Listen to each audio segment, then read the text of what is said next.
어, 예수님이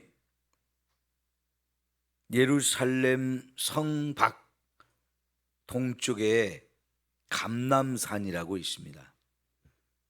예루살렘이라고 하는 이 성도 시온성이라고 해서 시온산이라고 해서 산 위에 세워진 도시이지만 그 시온산 동쪽에 이 감람산이라고 하는 산이 조금 더 높아요.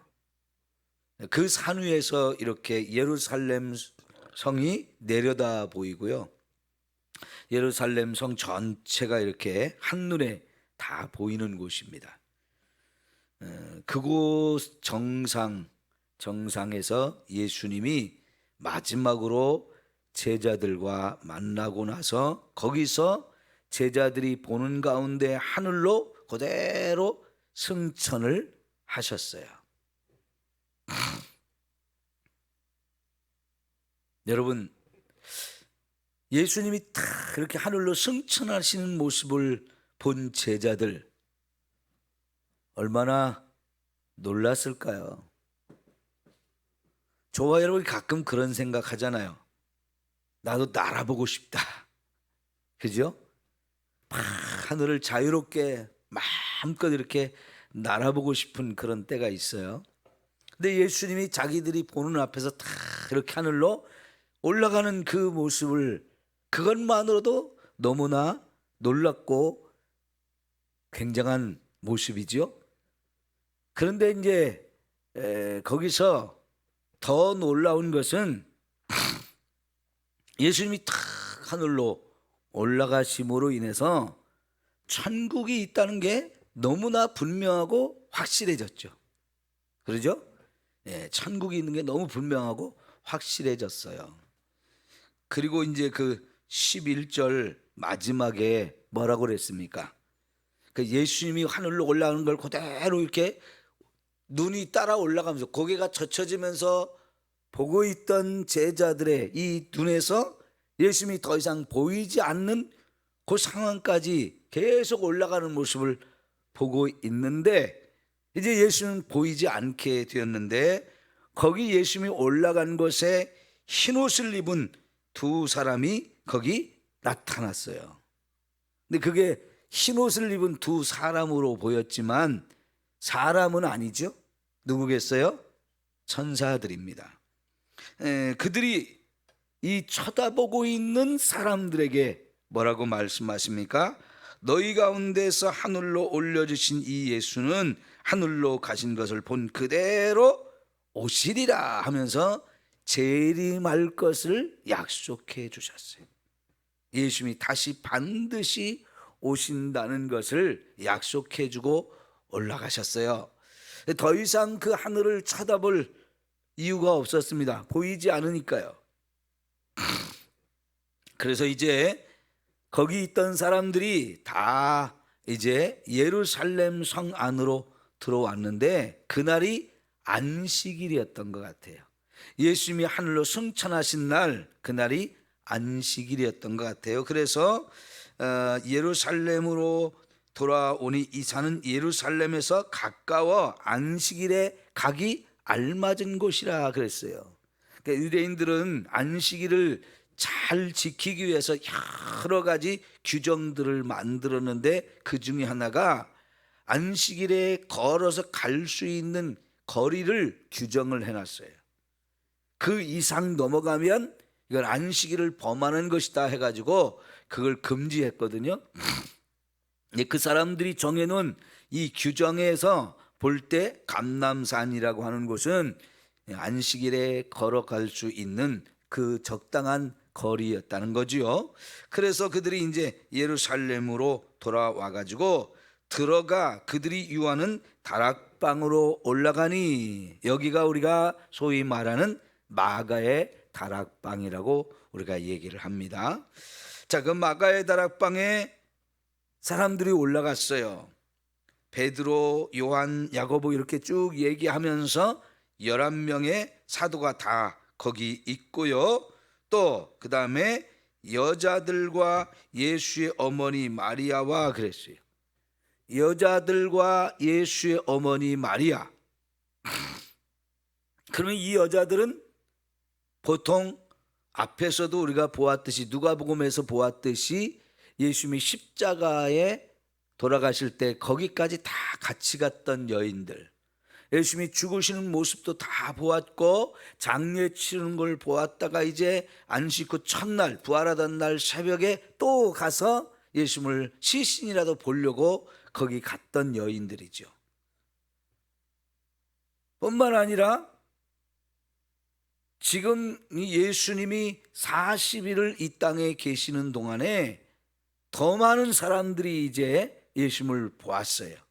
그래서 아마 더 많은 사람들이 거기 모였을 거라고 생각이 되어지는데, 특별히 여러분 오늘 우리가 보려고 하는 것은 거기 다음에 나오는 사람, 예수의 누구예요?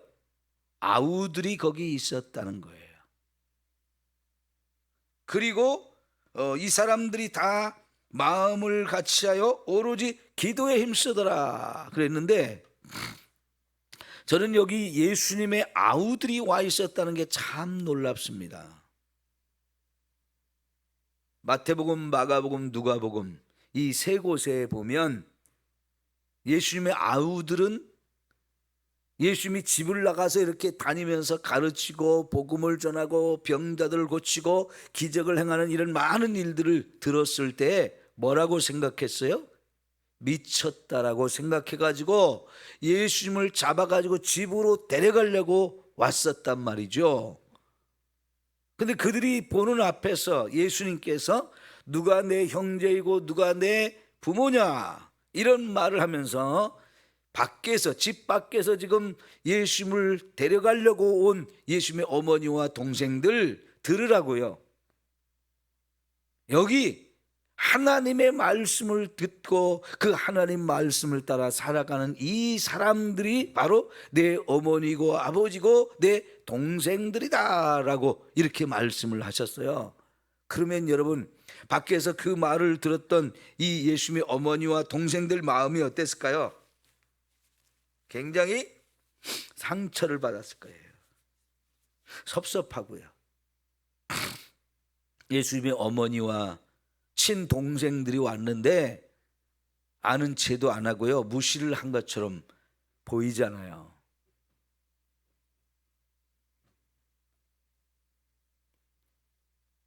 그래도 어머니는 어머니이기 때문에, 또 처음 잉태할 때 하나님이 주셨던 음성이 있기 때문에 그 어머니는 예수님을 자기의 아들이기는 하지만 또 하나님의 아들로 인정을 한단 말이죠. 그러니까 늘 따라다녔어요. 그런데 집에 있던 동생들은 그게 아니잖아요. 성경 어디를 봐도 또다시 예수님을 찾아다니고 쫓아오고 뭐 이랬던 얘기가 없어요. 그런데 기가 막히게 여기에 딱 등장해요. 지금 이 자리는 마가의 다락방에 기도하러 올라간 자리예요. 근데 거기에 예수의 아우들도 있었다. 어떻게 된 일일까요?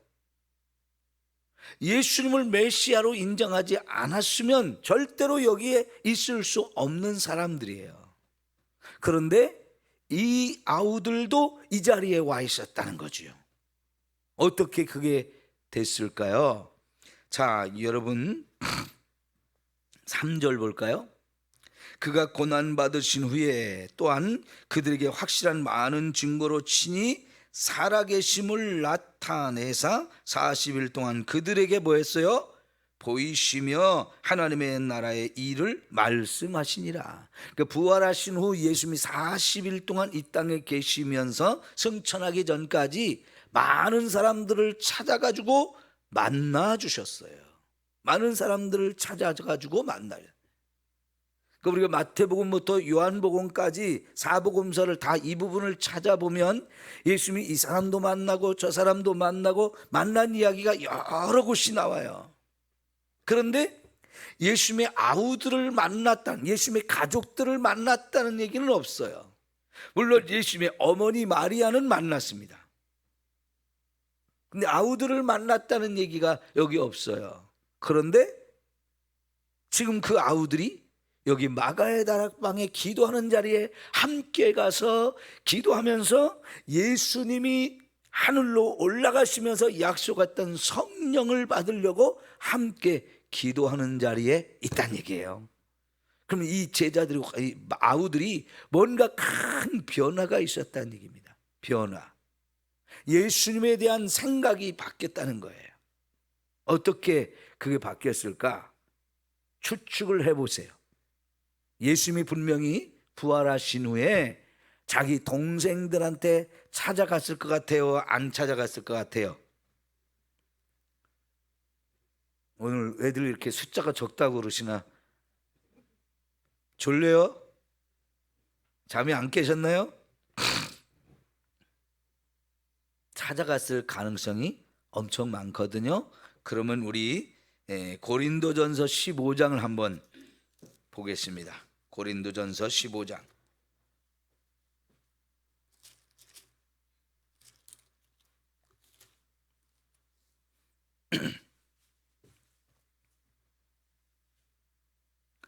(2) 절부터 볼게요. 고린도전서 15장 2절. 너희가 만일 내가 전한 그 말을 굳게 지키고 헛되이 믿지 아니하였으면 그로 말미암아 구원을 받으리라. 내가 받은 것을 먼저 너에게 전하였노니 이는 성경대로 그리스도께서 우리 죄를 위하여 죽으시고 그 다음에 장사 지낸 바 되었다가 성경대로 사흘 만에 다시 살아나사. 여러분, 예수님이 십자가에 죽은 것도 구약 성경에 다 예언되어진 말씀이에요. 그래서 성경대로 죽으시고 예언된 대로 죽으시고 부활도 이미 구약 성경에 다 예언해 놓으신 말씀인데, 그래서 그 예언된 말씀대로 성경대로 다시 살아나셨어요. 그리고 나서 상사 지낸 바 되었다가 성경대로 사흘 만에 다시 살아나사, 자, 누구에게 보이셨어요?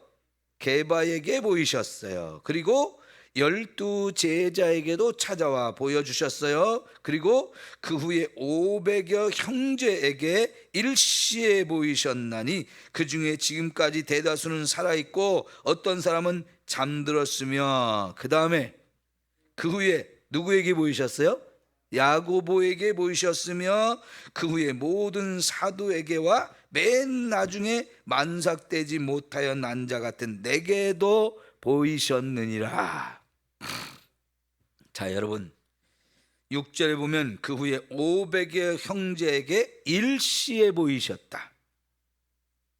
여러분, 500명 정도 모여있는 곳에서 예수님이 딱 나타나셔가지고 일시에 그들이 다 볼 수 있도록 찾아와 주시고 만나 주셨다는 거예요. 여러분, 그때가 언제일까? 500여 명 정도가 모여있는 그 자리, 그들에게 찾아가시고 만나 주신 이 상황 언제일까? 쭉 이렇게 성경을 찾아보고 생각해 보면 아까 우리가 읽었던 사도행전 1장에 감람산에 승천하던 자리, 승천하는 그곳에 아마 한 500여 명 정도가 모이지 않았을까? 왜냐하면 거기서 이제 예수님이 승천하는 걸 보고 그 제자들이 다 어디로 갔어요? 마가의 다락방으로 가는데 거기 모이는 숫자가 한 120명 정도가 마가의 다락방으로 들어갔어요. 그러면 승천하는 자리에는 그보다 훨씬 더 많은 사람이 있었다는 거지요.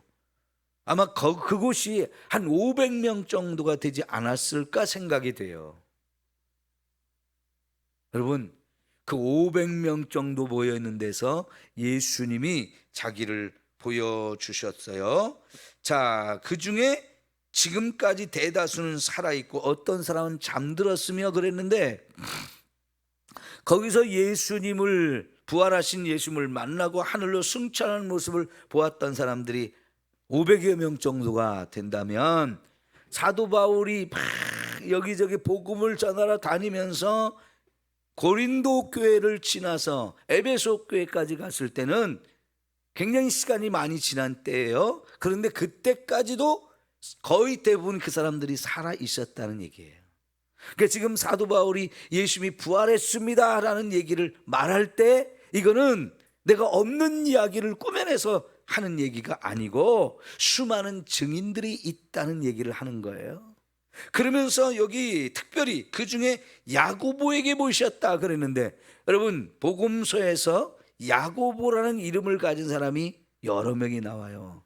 그 중에 어떤 사람일까요? 이 사람이, 이 야고보가 어떤 사람일까요? 예수님의 제자 가운데도 두 사람이 야고보가 있어요. 세베대의 아들 야고보, 알페오의 아들 야고보, 두 사람의 제자가 있는데, 그들은 이미 12제자 11명의 제자들에게 나타날 때 거기서 예수님 만났던 사람이기 때문에 굳이 그 사람들 얘기는 할 필요가 없는 거예요. 그러면 또 다른 야고보겠죠? 그 또 다른 야고보 가능성이, 지금 이 사도 바울이 고린도 교회 저 멀리 헬라 지방 그리스 지역에 이 고린도 사람들에게 이 편지를 쓰면서 야고보라는 사람의 이야기를 할 때는 이미 많이 알려져 있는 사람들, 그 고린도 사람들까지 다 알 수 있는 유명한 야고보라고 봐야 되는데요, 그런 야고보는 한 사람밖에 없어요. 누구냐면 예수님의 동생 야고보예요. 우리가 성경 저 뒤쪽에, 신약 성경 뒤쪽에 보면 야고보서가 나오죠. 그 야고보서도 예수님의 동생이 지은 책이에요. 쓴 책이에요. 사도행전 이제 우리가 뒤쪽에 보면 예루살렘에 교회가 막 어마어마하게 커졌어요. 그래서 예수님의 제자들이 중심이 되어서 그 교회들을 지금 이끌고 가고 있는데, 15장에 보면 사도 바울이 선교를 다녀와 가지고 그 보고를 할 때 이방인들이 예수를 믿게 되었다는 걸 딱 듣게 되면서 그 사람들한테 율법을 지키라고 해야 될까 말해야 될까 이거 가지고 회의를 하는데, 그 회의를 전체를 주관하는 지도자가 누구냐면 예수님의 동생 야고보가 교회의 최고 지도자가 되어서 그렇게 이끌고 있는 걸 볼 수 있어요. 그러니까 초대교회 가장 알려져 있는 야고보, 예수님의 사도, 12사도 가운데 있는 야고보들도 유명했겠지만은 예수님의 동생 야고보도 정말 유명한 사람으로 이미 많이 알려졌다는 얘기죠. 근데 그 야고보 교회도 예수님이 부활하신 후에 찾아가 주셔서 결국은 부활하신 예수를 만났는데, 그 동생들의 마음이 변하지 않을 수 있겠어요?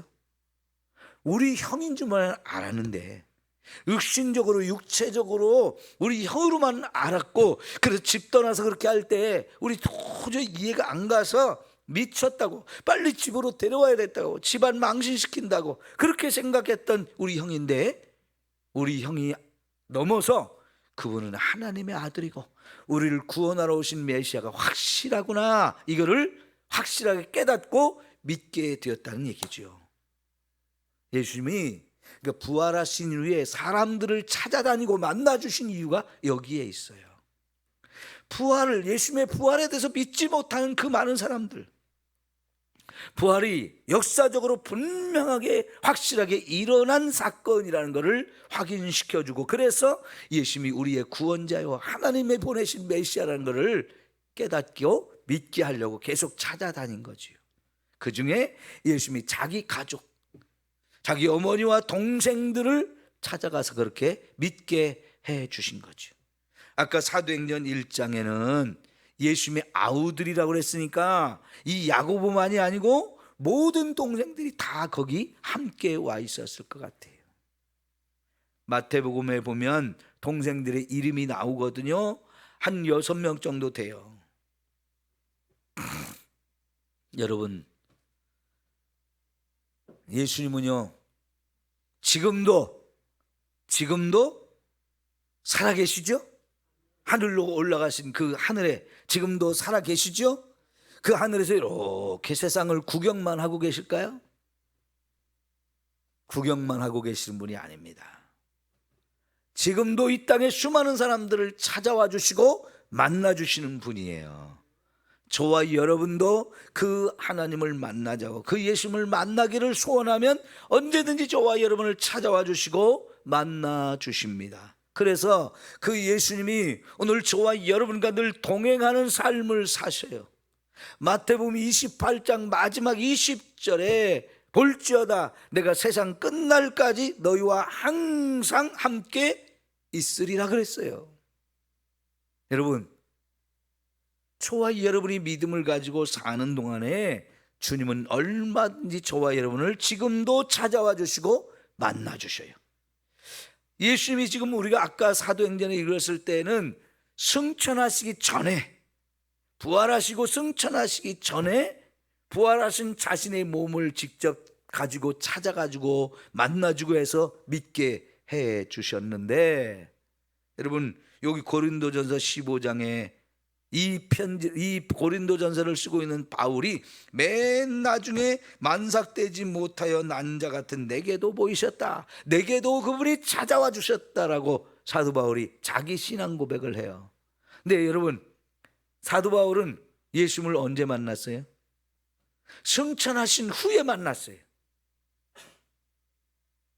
이 사도 바울이 예수님을 만난 자리가 굉장히 드라마틱하잖아요.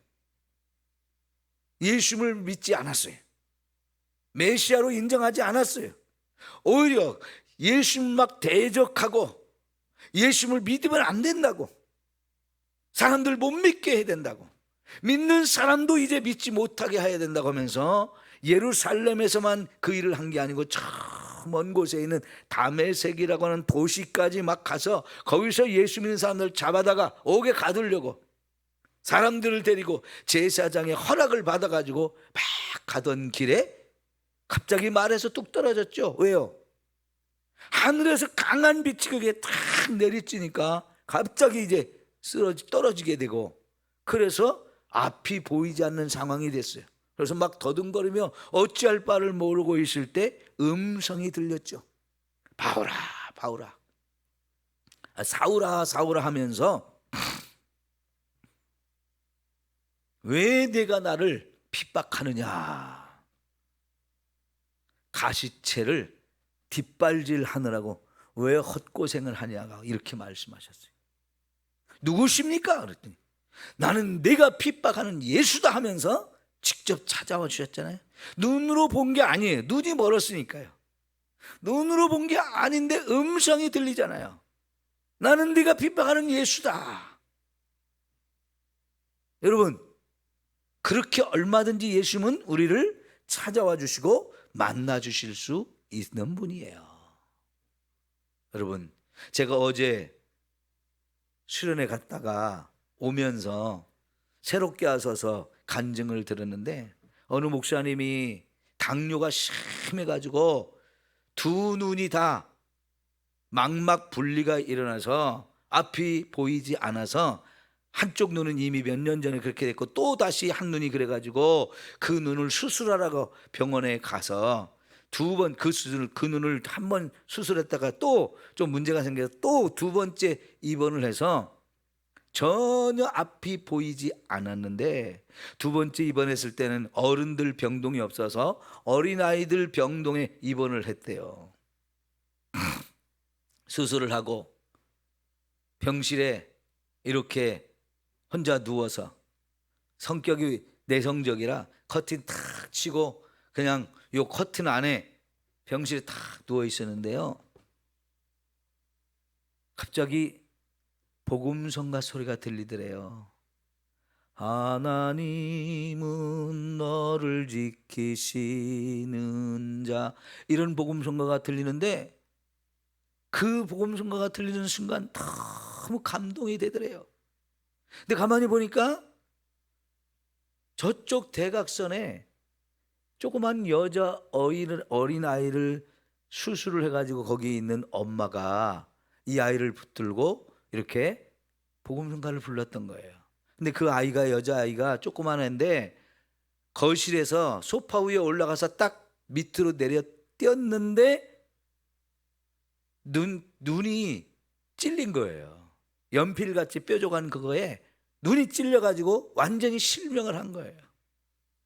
그러니 여러분, 이 어린아이, 그것도 여자아이인데 그 아이를 수술시켜놓고 병실에 이렇게 있으면서 다른 사람은 이제 다 없어지고 다 밖에 나갔든지, 그리고 그 어린아이 엄마하고 어린아이 자기하고 이렇게 셋이만 있는 명실에 엄마가 너무 기가 막힌 상황 속에 그 찬송을 부르더래요. 그런데 이 목사님이 그 찬송을 부르는데 들으면서 막 감동이 되고 은혜가 돼가지고 막 울고 있는데 환상이 딱 보이더래요.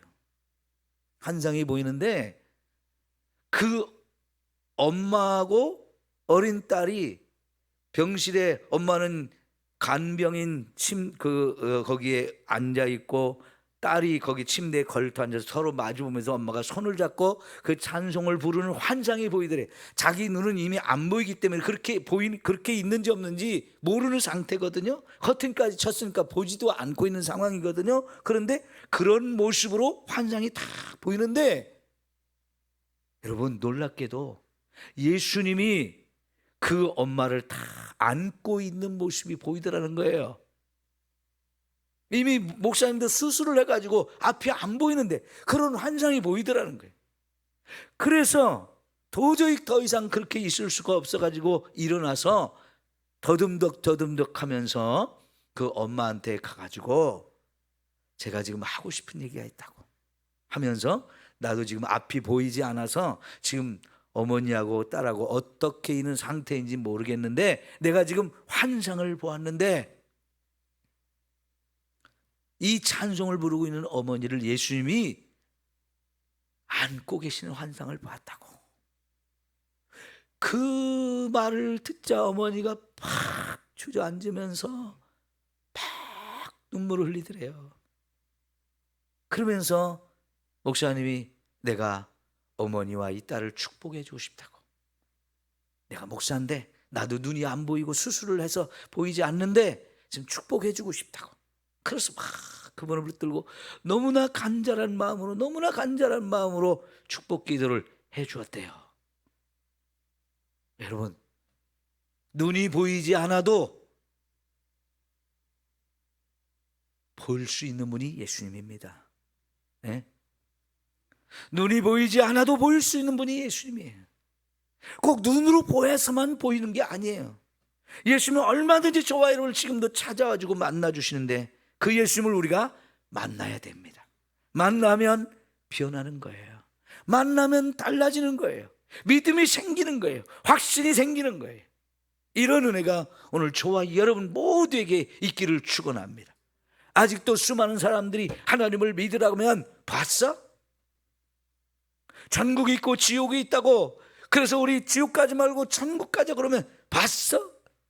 너무나 어리석은 소리들을 해요. 여러분, 그런 사람들에게 얼마든지 예수님은 찾아와주고 만나주신 분이에요. 교회 안에도 이런 예수님을 만나지 못해서 교회를 다니고 신앙생활을 하는 것 같은데 너무 엉터리, 믿음이 없고 잘하지 않고 그냥 냉랭하게 다 식어있는 사람들이 얼마나 많습니까? 오늘 저와 여러분이 그런 상태로 신앙생활하면 안 되잖아요. 그 믿음을 회복시킬 수 있는 것은요, 이렇게 만나야 돼요. 나를 찾으라 그러면 내가 찾아와 주겠고 만나 주겠다라고 하나님이 약속하셨잖아요. 그 하나님을 사모하십시오. 그래서 저와 여러분 하나님을 만나고, 하나님은 살아계신 분이다, 나를 사랑하시는 분이다, 여러분 믿으시고 확신을 갖고 정말 뜨겁게 주님이 나를 이렇게 구원해 주시고 내가 예수님을 이렇게 만났다고, 나도 구원받았다고 더 뜨거운 열정으로 이렇게 살아갈 수 있는 저와 여러분 모두가 되었으면 좋겠어요. 오늘 아침 예배하러 나오신 여러분, 기도하면서 정말 하나님을 간절히 찾으셔서 만나십시오. 오늘만이 아니고 언제든지 주님 우리가 찾고 부르고 그러면 다양한 방법으로 예수님은 우리를 찾아와 주시고 만나 주셔요. 그래서 그 예수님에 대한 믿음이 더 살아있는 믿음이 되어지고 깨어있는 믿음이 되어지기를 원합니다. 주님이 나를 이렇게 사랑하셨구나, 주님이 나를 이렇게 기억하고 나를 알고 계시구나, 이런 것들을 깨달으면서 여러분 정말 여러분 속에 은혜가 더 충만해지기를 축원합니다. 기도합니다.